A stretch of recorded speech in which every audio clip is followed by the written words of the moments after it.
မင်္ဂလာပါမစောချစ်ဆိုပါရယ်ဘာမဆိုရဲ့ကာတာအတက်လေးမိတ်ဆက်ပေးမယ်အရင်အဆင်ပြေတဲ့အတွက်ဒီဗီဒီယိုကနည်းနည်းရှည်မယ်စိတ်ရှိရှိလေးနဲ့ကြည့်စီချင်ပါတယ်ဘာလို့လဲဆိုတော့ဒီဆက်ကိုရေရှည်သုံးမှာမလို့ပေါ့နော်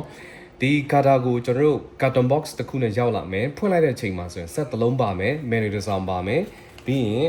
Arduino တစ်ချောင်းပါမယ်3မျိုးပါပါပေါ့နော်ဆက်ဖွင့်မယ်ဆိုရင်တော့ညာဘက်ချမ်းတစ်ချက်နှိပ်လိုက်ရုံပဲပိတ်မယ်ဆိုရင်တော့2စက္ကန့်3စက္ကန့်လောက်ဖိလိုက်ရင်ဒီပိတ်သွားလိမ့်မယ်logo လေးတက်လာမှာပေါ့နော်ဒီဆက်ကကျွန်တော်တို့ testing လုပ်ရဆိုရင်တော့အကျန်းခံနဲ့ရေရှည်သုံးလို့ရတယ်သူ့ရဲ့ function လည်းတော်တော်စုံတယ်အရေးအကြီးဆုံးကဖုန်းနဲ့တွဲစရာမလိုဘူးเนาะဖုန်းနဲ့တွဲစရာမလိုဘူးဒီဆက်နဲ့ wifi နဲ့ချိန်ပြီးတော့ဖြတ်လိုက်ရုံပဲဖုန်းနဲ့တွဲစရာမလိုဘူးထပ်ပြောမယ်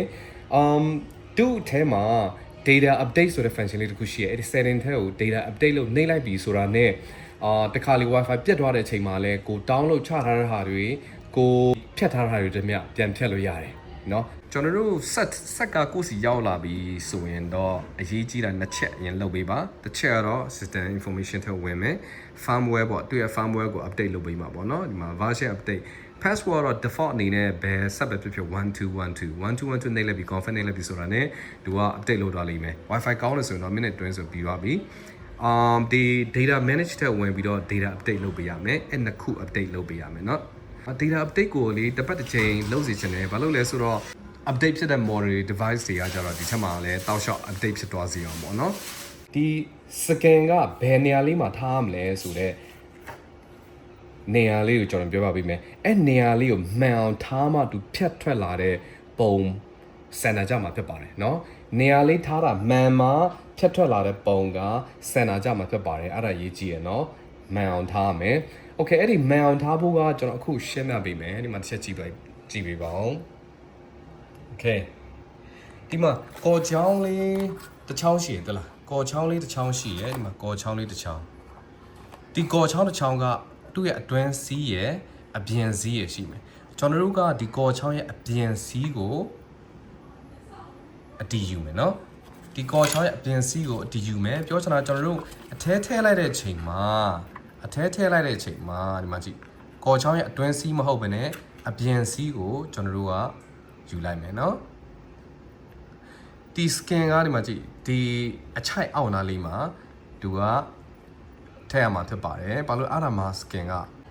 မကော့သွားတာပေါ့ဒီမှာကြည့်ဒီကော်ချောင်းရဲ့အပြင်မှာထားရမယ်เนาะကော်ချောင်းရဲ့အပြင်စီးမှာအဲ့ဒါကိုအတီးယူရမယ်ဒီလေးနည်းနည်းစောင်းတာတို့ဒီလိုစောင်းတာတို့မထားရအောင်เนาะတက်လေးထားမယ်ဆိုမှဖြတ်ထွက်လာတဲ့ပုံကတဲ့မှာဖြစ်ပါတယ်ဒီဆက်ကဘာ function လေးထပ်ရှိသေးတာလဲဆိုတော့ဒီနေရာကိုသူက auto chain ပေးတာအဲ့ဒီ function လေးရှိတယ်မှာကြည့်နော်တက်လား auto chain ပေးလိုက်ပြီကျွန်တော်ဆက်မယ်ဒီမှာကြည့်ဥပမာကျွန်တော်ဒီ scan ကိုဒီမှာကြည့်ဒီလို detail လေးထည့်လိုက်ပြီဆိုတာနဲ့ကျွန်တော်အနောက်ရဲ့ဟာလေးကိုကျွန်တော်ဖိလိုက်မယ်တက်လားသူကဆွဲတော့ auto လေးသူကထားပေးလိုက်ပြီဒီကော်ကြောင်းရဲ့အပြင်စီမှာနော်ကျွန်တော်ထပ်ဆန်းပေးမယ်โอเคဒီမှာ sensor လေးတစ်ခုပါတက်လားအဲ့ဒီ sensor ကိုထိလိုက်ပြီဆိုတာနဲ့သူက base ဆက်လဲရအောင်ဒီမှာကြည့် base ဆက်လဲတက်လား base ဆက်လဲโอเคဒါဆိုရင်ကျွန်တော်ထည့်လိုက်မယ်ပြီးရင်ကျွန်တော်အနောက်ဆွဲလိုက်မယ်တက်လားသူ auto တက်သွားပြီဒါပေမဲ့ကျွန်တော်အနေနဲ့ကတော့ဒီ auto နေရာချိန်ပေးတဲ့function ကကျွန်တော်မကြိုက်ဘူးဘာလို့လဲဆိုတော့နည်းနည်းလေးစောင်းနေသေးတယ်နော်ကျွန်တော်စမ်းသမျှတော့ဘယ်နှချိန်ပဲဆန်းတူကနည်းနည်းလေးစောင်းနေသေးတယ်အဲ့တော့ကျွန်တော်တိတ်မကြိုက်ဘူးကျွန်တော် manual ပဲလုပ်ချင်တယ်အဲ့ဒီအတွက်ပိတ်မယ်ဆိုရင်တော့ကျွန်တော်တို့ဒီမှာဒီနော်သူကလာတဲ့ချိန်ကတော့ auto ဖွင့်ထားတာဖြစ်လိမ့်မယ်ကျွန်တော်တို့ဒီမှာ parameter setting ဆိုတဲ့ထဲကိုဝင်မယ်ပြီးပြီဆိုရင်ဒီအောက်နားလေးမှာ automatic flame feeding ဆိုတဲ့ဟာလေးကိုကျွန်တော်တို့ပိတ်လိုက်ရုံပဲเนาะအဲ့ဒါပိတ်လိုက်ရုံပဲ okay အဲ့ဆိုလောလောဆယ်အနေနဲ့ကျွန်တော်ပိတ်ထားလိုက်မယ်ဆိုရင်ဒီဆက်အကြောင်းကိုကျွန်တော်ဆက်ရှင်းပြပေးပါမယ်ခုနကကျွန်တော်ပြောလိုက်တဲ့အရေးအကြီးဆုံးတစ်ချက်ကတော့ဖုန်းနဲ့တွဲစရာမလိုဘဲနဲ့ wifi မရှိရင်လည်းကျွန်တော်တို့ဖြတ်ပူးတဲ့ model ဖွင့်ပူးတဲ့ model ကိုဖြတ်လို့ရတယ်ဆိုတော့ပြောတယ်ပထမတစ်ချက်ဒုတိယတစ်ချက်ကတော့နေရာစင်တာကြအောင်ထားဖို့လိုတယ်ကော်ချောင်းရဲ့အပြင်စီးပေါ့เนาะကျွန်တော်အနေနဲ့ဆိုရင်တော့ auto feeding ကကျွန်တော်မကြိုက်ဘူးတော့ manual ပဲပိုကြိုက်ပါတယ်အဲ့ဒါမှပိုတဲ့တယ်ပေါ့เนาะ okay ဒီ setting ထဲဝင်လိုက်ပြီဆိုရင်သူ့ရဲ့ function လေးကိုကျွန်တော်တို့မိတ်ဆက်ပေးဦးမှာပေါ့ဒီထက်ဝင်လာပြီဆိုရင် wifi ကိုကျွန်တော်တို့ချိန်လိုက်မယ်เนาะ wifi ကိုချိန်လိုက်မယ် ကျွန်တော်ကတော့ auto ချိန်ပြီးထားပေါ့နော် wifi ကိုချိန်လိုက်မယ် wifi တစ်ချိန်ချိန်ပြီးသားဆိုရင်တော့သူက auto တောက်လျှောက်ချိန်နေလိမ့်မယ်စိတ်ပူစရာမလိုဘူးပေါ့ပြီးပြီဆိုရင် increase cutting amount ဆိုတဲ့ဟာလေးကတော့ဒီ point လေးထည့်တဲ့တဘောနဲ့ပေါ့နော်ဒီထက်ဝင်ပြီးတော့ point ထည့်လို့ရတာတော့မဟုတ်ပါဘူးကျွန်တော်တို့ကဒီ function လေးကိုအမှန်ပြောမယ်ဆိုရင်တော့ပိတ်ထားပါတယ်ကျွန်တော်တို့စီကနေ sticker scan အားပေးမှကျွန်တော်တို့ဖြည့်ပေးတာပေါ့နော်ကျွန်တော်ဖြည့်ပေးတဲ့ချိန်မှာဆိုရင်ရခတော့တခုအပိုထည့်ပေးလိမ့်မယ်စိတ်ပူစရာမလိုပါဘူးဘာဖြစ်လို့ဆိုတော့ဒီခါလေးကလေးတွေဖြတ်တာကမားတက်တာကြောက်မလို့လေဒီ parameter setting ထဲကိုကျွန်တော်တို့ဝင်လိုက်မယ်ဆိုရင်ဘယ်လိုလေးတွေ function လေးရှိတယ်လဲဆိုတော့ထပ်ပြီးတော့အသေးစိတ်လေးမေးဆက်ပေးမယ်ဒီ function လေးကအရေးကြီးတဲ့ဟာတွေကိုလိုအပ်တဲ့ဟာတွေကိုပဲကျွန်တော်မေးဆက်ပေးမယ်တိတ်အရေးမကြီးတဲ့ဟာကိုကျွန်တော်ကြော်သွားလိမ့်မယ်ဒီမှာ speed ဆိုတာကျွန်တော်တို့ဖြတ်တဲ့ချိန်မှာမြန်နှုန်းလေးတစ်ခုချိန်တာပေါ့နော်မြန်တာတော့ကျွန်တော်တိတ်မကြိုက်ဘူးသူက default အတိုင်းပဲကျွန်တော်ယူသွားလိမ့်မယ်ကျွန်တော်တို့ default အတိုင်းပဲတုံးပါတယ်ဘာမှမဆိုဆိုင်ခွဲတွေတများပေါ့နော်အခုက2025 November 18ရက်နေ့ကျွန်တော်တို့ဆိုင်မှာလည်းမတုံးရသေးဘူးပေါ့နော်အခုကျွန်တော်တို့ဆိုင်မှာလည်းတုံးဖို့ဆိုတာဒီကောင်testing လုပ်နေနေကျွန်တော်ရပ်ပြပေးတာပေါ့နော်ဒါ speed မြန်သွားပြီဆိုတော့ကျွန်တော်တို့မကြိုက်ဘူးဘာလို့ဆိုဒီ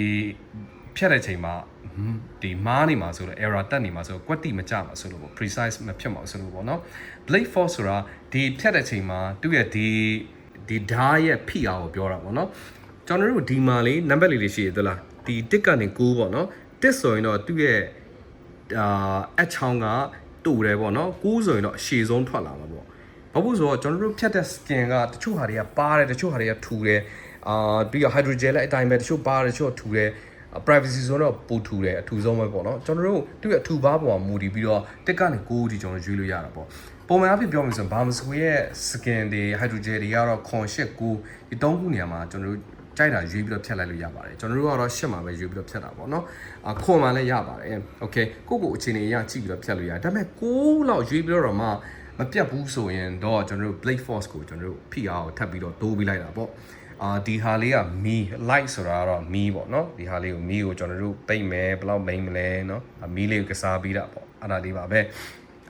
automatic film feeding ကတော့ခုနပြောလို့ပဲနေရာလေး auto ချိန်ပေးတဲ့ function ပေါ့ကျွန်တော်တို့မကြိုက်ဘူးပိတ်ထားတာပေါ့ဒီ activate the child lock ဆိုတာကျွန်တော်တို့ point system နဲ့တွားတဲ့အတွက်အကယ်၍ကလေးတွေကကိုယ်အိမ်မှာကလေးတွေရှိရ site မှာကလေးတွေရှိရဆိုတော့မားနေမိမှာစိုးလို့ပေါ့နော်ကျွန်တော်တို့ဒီ child lock ကိုဖွင့်ထားလိုက်လို့ရဖွင့်ထားလိုက်ပြီဆိုရင်ဘယ်လိုဖြစ်သွားမလဲဆိုတော့ဒီမှာကြည့်ကျွန်တော်တို့ပုံမှန်ဒီချက်ဝင်လာပြီဆိုရင်ဒီနေရာမှာ curtain ဆိုတဲ့ဟာလေးတခုရှိနှိပ်လိုက်ပြီဆိုတာနဲ့သူက curtain လောက်သွားလိမ့်မယ်ဒါပေမဲ့ဒီ6လောက်ဖွင့်လိုက်ပြီဆိုတာနဲ့ကျွန်တော်တို့တစ်ချက်နိုင်မဖြတ်တော့ဒီလို single tap နှိပ်တာနဲ့သူမဖြတ်တော့ကျွန်တော်တို့ဖိလိုက်မှသူကဖြတ်မှာအဲ့လိုမှသူကဖြတ်မှာအဲ့လိုပေါ့နော် cancel လုပ်မယ်ဆိုရင် cancel လုပ်မယ်ဆိုဒီမှာကြည့်အမှတစ်ချက်နှိပ်လိုက် cancel လုပ်မယ်ဆိုရင်ဒီမှာချက်နှိပ်လိုက်ကိုဖြတ်တဲ့ချိန်မှာမားပြီးတော့မားနေပြီဆိုရင်တော့ဒီဟာကိုတစ်ချက်ဘေးကိုနှိပ်လိုက်ပြီဆိုတော့ cancel ဖြစ်တော့မှာပေါ့နော် function လေးလည်းတစ်ချက်တတိချလို့ရတယ်ဒီမှာကြည့် setting ထဲကိုကျွန်တော်တို့ထပ်ဝင်သွားမယ် parameter setting ထဲကိုထပ်ဝင်သွားမယ်6လောက်အပိုင်းကျွန်တော်ပြောပါပြီထပ်ပြီးတော့အရေးကြီးတာကဒီမှာကြည့် material specification ဆိုတာကျွန်တော်တို့ဖြတ်တဲ့ဒီပစ္စည်းရဲ့ size ကိုပေါ့နော်ကျွန်တော်တို့ထည့်ထားလိုက်တာပိုကောင်းတယ်ဒီမှာကြည့်ဥပမာဗျာအကယ်၍ကျွန်တော်ဖြတ်ချင်တဲ့ size ကဒီထက်မှမရှိဘူးဆိုရင်တော့ကျွန်တော်တခါတည်း S size နော် size ကိုကျွန်တော်ထည့်လိုက်ပြီဆိုတော့ confirm ထည့်လိုက်တာပေါ့နော်ဘာလို့ဒီ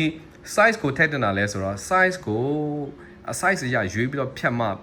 ှဒီပုံတွေက center ပူကြတာပေါ့နော်ထပ်ပြောမယ် size တွေကွက်တိရွေးပြီးတော့ဖြတ်ရင်ဖြတ်ထွက်လာတဲ့ပုံကပို့ပြီးတော့ center ကြတယ် okay ကျွန်တော်တို့ရဲ့ဘာမဆူရဲ့ hydrogel ပဲဖြစ်ဖြစ်ဘာမဆူရဲ့ skin ပဲဖြစ်ဖြစ်သူရဲ့ size က190 120 120 120เนาะ okay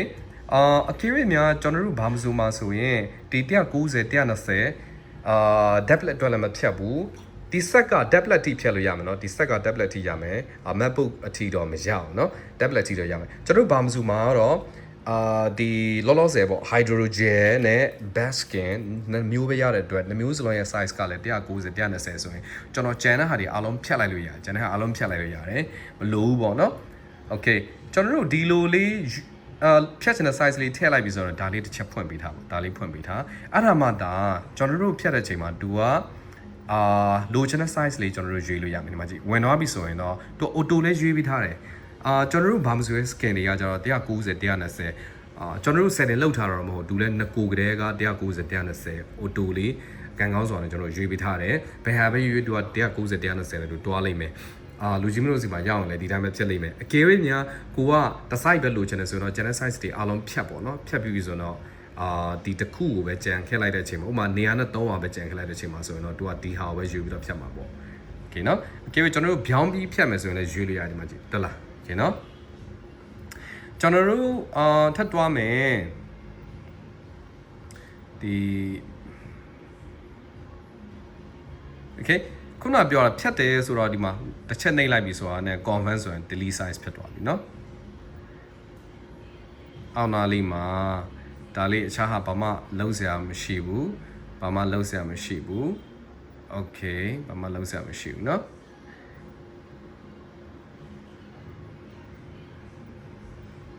ဒီမှာ cutting alarm ဆိုတာကျွန်တော်ဟိုတစ်ချက်ဖြတ်ပြီးပြီဆိုတာနဲ့သူကတီးလို့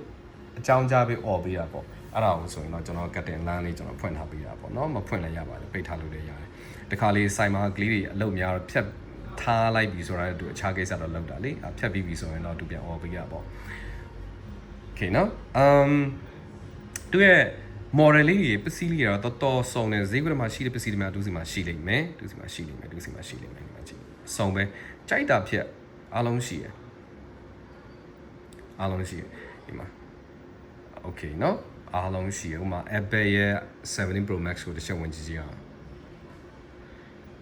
ဒါ front ရော back ရောအားလုံးရောထားတာပေါ့เนาะဒီမှာကြည့် halfly wrap ရော fully wrap ရောအားလုံးရှိတယ်back အတွက်တည်တံ့လဲအမျိုးမျိုးထားပေးတာပေါ့เนาะဒီမှာကြည့် back အတွက်တည်တံ့ဆိုရင်အမျိုးမျိုးထားပေးထားတယ်တလားဒါ front ဒါ back ခြိုက်တာရွေးလို့ရတယ်နောက်အရေးကြီးတာတစ်ခုကလေကျွန်တော်တို့ဖြတ်ထားတဲ့ model ကို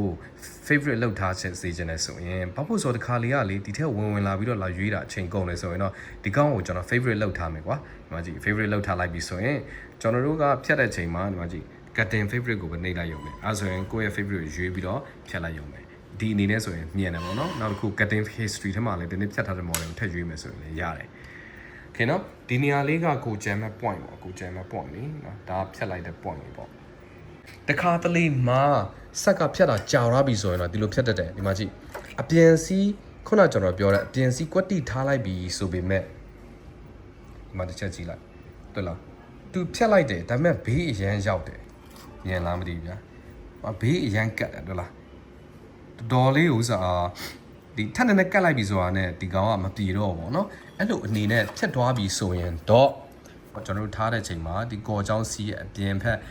စီးချောင်းကိုကွက်တိမဟုတ်ဘဲနဲ့နည်းနည်းလေးဆွဲထုတ်လိုက်လို့ရတယ်เนาะ 0.3 cm တော့မ 0.5 cm လောက်ဆွဲထုတ်လိုက်လို့ရတယ်ပေါ့เนาะ 0.3 cm 0.5 cm ဆိုတော့တချို့ဆိုင်ရဲ့ကလေးတွေကမတိမှာဆိုလို့လေဒီမှာကြည့်ဒါက0 to 1က1 cm လို့ခေါ်တယ်เนาะဒီမှာ 0.5 ဆိုတော့ဒီအလဲအထိပေါ့အဲ့လောက်ဟာလေးပေါ့ okay နောက်ဆုံးမှာအရေးကြီးဆုံးတစ်ခုပြောပြမယ်အဲ့ဒါပါလဲဆိုတော့ကျွန်တော် setting ထဲတစ်ချက်ဝင်ကြည့်ကြည့်အောင် setting ထဲဝင်လိုက်မယ်ဒီမှာ device ratio calibration နော်အဲ့ဒါကိုတစ်ချက်နှိပ်မယ်ဒါကဘာလို့အရေးကြီးတာလဲဆိုတော့ကျွန်တော်တို့ set တစ်လုံးကတုံးတာကြာသွားပြီဆိုရင်ဖြည့်နေတာဟိုနေရာလေးတွေကလည်းကွက်တိမကြတော့ဘူးစီးတွေကလည်းဟိုစောင်းလာပြီးအဲ့လိုအနေနဲ့ဆိုရင်တော့မပြေတော့ဘူးပေါ့နော်ကျွန်တော်တို့ setting ထဲမှာလာပြီးတော့သူ့ရဲ့ x and y ပေါ့နော်သူ့ရဲ့နေရာလေးတွေကိုပြန်ပြီးတက်အောင်ကျွန်တော်တို့ပြန်ချိန်ရမယ်နေရာချိန်မယ်ဆိုရင်တော့ scan ထိုးမယ် hydrogen ထိုးမယ်ပြီးရင် cut လိုက်နေမယ်နှိမ့်လိုက်ပြီးဆိုရင်သူကဖြတ်ထွက်လာပြီပေါ့ဖြတ်ထွက်လာတဲ့ size ကိုကျွန်တော်တို့တိုင်းမယ်ဖြတ်ထွက်လာတဲ့ size ကိုတိုင်းရမှာเนาะပုံရဲ့ size ကိုတိုင်းရမှာမဟုတ်ဒီလိုလေးဒီမှာဒီ C ကနေဒီ C ထိဖြတ်တယ်ဆိုရင်တော့ချက်တိုင်းကြည့်လိုက်90ရှိရလို့ထားပါစို့ဒီလိုပေါ်အောက်သူက C ရှိရတစ်ချက်တိုင်းကြည့်လိုက်120 90နဲ့120ဆိုရင်ဒီမှာ width ကသူ့ရဲ့ width ကဒီလိုပေါ့ဒီလိုက width ပေါ့နော်ဆိုရင်ဒီမှာ120ဒီမှာ90 length က90ဖြည့်လိုက်ပြီးဆိုရင်တော့ calibration နေလိုက် scan ထပ်တစ်ခုထိုးမယ် cut လုပ်မယ်ဖြတ်ထွက်လာတဲ့ size က160နဲ့85ဟုတ်လားလို့တစ်ချက်တိုင်းကြည့်လိုက်နည်းနည်းလေးလွဲတာကိစ္စမရှိဘူးဒီပတ်ဝန်းကျင်ဆိုရင်ရောက်ပြီဆိုတာနဲ့တော့မှန်သွားပြီเนาะကားသူ့နေရာလေးတွေပြန်ချိန်တဲ့စံနာကြောင်ပြန်ချိန်တဲ့နီးပေါ့တခါတည်းရှင်းပြပေးထားတာနောက်ဆုံးတစ်ခုပြောပါချင်တာကြတော့ဒီဘိန်းလုံးနဲ့ဒီအောက်ရဲ့အရင်နဲ့ပေါ့နော်တဲနေမှာရမယ်နော်ဒီဘိန်းလုံးနဲ့ အောက်ရဲ့အရက်တွေကတဲ့နေမှရမယ်ဖြတ်တာကြာသွားပြီခဲရဒီလိုလေးရွေ့သွားပြီဆိုရင်တော့နော်ပြန်ပြီးတော့လက်လေးနဲ့ဒီလိုလေးတက်ပြီးလိုက်ရပြီဒီတက်ပြီးလိုက်ရပြီဒါက error မဟုတ်ဘူးเนาะသူက flexible ဖြစ်ဖို့တူထားပေးထားတာ